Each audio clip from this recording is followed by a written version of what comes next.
সালের পশ্চিমবঙ্গের বিধানসভা নির্বাচনে বিজেপির কাছে শুধুমাত্র সংগঠন হিসাবে রাজনৈতিক অস্ত্র ছিল না, শুধু প্রচারও ছিল না। বিজেপির কাছে সবচেয়ে বড় অস্ত্র ছিল ইমেজ। একটা এমন ইমেজ যেটা সাধারণ মানুষের মধ্যে বছরের পর বছর ধরে তৈরি হয়েছিল। আর সেই ইমেজের নাম নরেন্দ্র মোদী। ভারতের রাজনীতিতে নরেন্দ্র মোদী শুধুমাত্র তিনি একজন প্রধানমন্ত্রী নন, তিনি একটা অনুভূতি, একটা ব্র্যান্ড, একটা রাজনৈতিক আবেগ।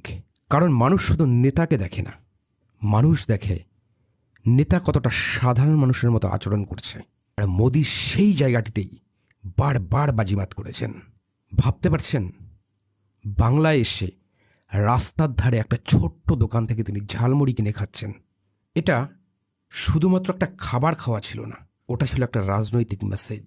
भाई हमें अपना जाल मूली खिलाओ। हाँ, कितने का होता है आपका जाल मूली? नहीं नहीं, अच्छे वाला कितने का होता है? 10-20। हाँ, जो भी है बना दो। हाँ, মেসেজটা ছিল খুব পরিষ্কার। আমি দেশের প্রধানমন্ত্রী, আমি এখনও অতি সাধারণ মানুষের মতো দিন যাপন করছি। আর এখানেই মোদির ব্র্যান্ডিং অন্য লেভেলে চলে যায়।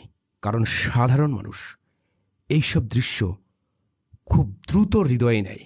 একজন প্রধানমন্ত্রী পাঁচতারা হোটেলে নয়, রাস্তার পাশে দাঁড়িয়ে ছোট্ট একটা দোকানে দাঁড়িয়ে ঝালমুড়ি খাচ্ছেন। এই দৃশ্য মুহূর্তের মধ্যে ভাইরাল হয়ে যায়। ফেসবুক, ইউটিউব, হোয়াটসঅ্যাপ সব কিছুতে ভাইরাল হয়ে যায়। অনেক সাধারণ মানুষ বলতে শুরু করেন, দেখো দেশের প্রধানমন্ত্রী হয়ে কেমন সাধারণভাবে আমাদের মতো থাকছে। রাজনীতিতে এটাকেই বলে ইমোশনাল কানেক্ট। আর এই জায়গাতেই মমতা ব্যানার্জির মাটির মানুষের ইমেজে বড় ধাক্কা লাগে। কারণ এতদিন বাংলার রাজনীতিতে এই সাধারণ মানুষের ইমেজটা মমতা ধরে রেখেছিলেন খুব যত্ন সহকারে। মমতা ব্যানার্জির ব্র্যান্ডিং ছিল চটি পরে হাঁটা, অতি সাধারণ কাপড় পরা এবং অতি সাধারণ খাবার খাওয়া। এগুলোই ছিল তার প্রধান পরিচয়, এগুলো ছিল তার ব্র্যান্ড।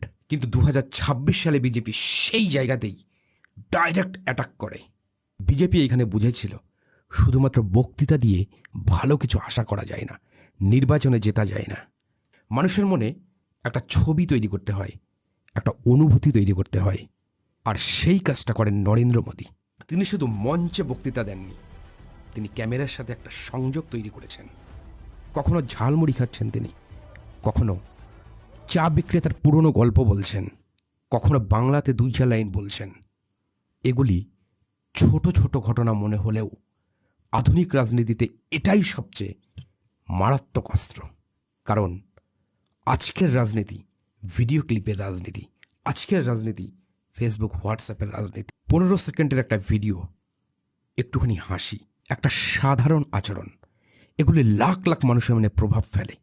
আর বিজেপির আইটি সেল, মিডিয়া সেল এই জায়গাতেই বাজিমাত করেছেন। মোদির প্রতিটা ছোট মুহূর্তকে তারা ভাইরাল করেছেন। ফলে বাংলার বহু মানুষ বলতে শুরু করেন, এই নেতা প্রধানমন্ত্রী হয়েও আমাদের মতন। এটাই মোদি ব্র্যান্ড, মোদি পাওয়ার। তিনি শুধু রাজনীতি করেন না, নিজের ব্যক্তিত্বকে একটি গল্পে পরিণত করেন। আর সেই গল্পই কোটি কোটি মানুষের মনে প্রভাব ফেলে। 2026 সালের পশ্চিমবঙ্গের নির্বাচন তাই শুধু ভোটের লড়াই ছিল না, এটা ছিল ইমেজ বনাম ইমেজের যুদ্ধ। আর সেই যুদ্ধে বিজেপির সবচেয়ে বড় শক্তি ছিল নরেন্দ্র মোদীর ব্র্যান্ড ভ্যালু।